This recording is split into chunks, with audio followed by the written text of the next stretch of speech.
Your ego is the energy that kept you alive while you lived your life asleep or unconscious. If you did not have an ego, you would put everything above yourself. If you put everything above yourself subconsciously, you would not live very long. If you run up to every tiger, sooner or later, chances are one would eat you. Your ego is your greatest teacher. It shows you who you are from a physical desire standpoint. It does not care about the metaphysical, spirit, or mind. It simply wants to exist, and to do that, it must stay alive. Your ego has saved you many times. It has pulled you out of the fire more times than it can count, only to have you blame it for the burns you received. Your awakening process is the moment you become aware of your ego. Your journey through your 7 chakras is about shining a light through them, clearing the fear out of them, so that your ego has nowhere to hide. The ego can only live in fear. It thrives on the energy you produce when you are afraid, because that is where it believes it shines. It thinks it is the hero of your life. The problem with that is if you don't have a villain in your story, you cannot be a hero. Batman isn't much of a badass if Gotham is full of honest, loving people.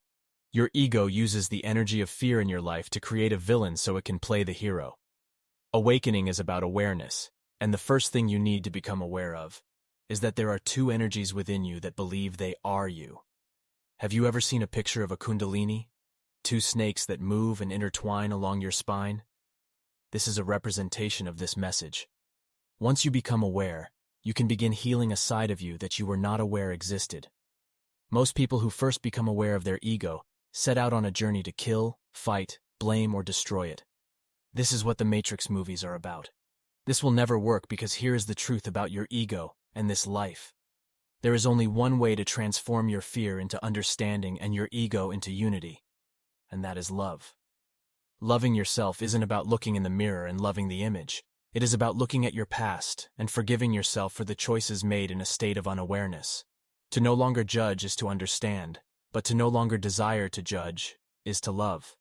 That message is not about the external world as much as it is about the internal struggle within you. When you befriend your ego and appreciate it for all it's done, you learn from it. This shifts the darker part of you that ran on the fear of not existing into an energy of understanding. Your ego now sees that there is more to life than just surviving. This revelation turns dark into light, and the 2 merge. So the longer you spend fighting your ego, the longer you will stay in the dark.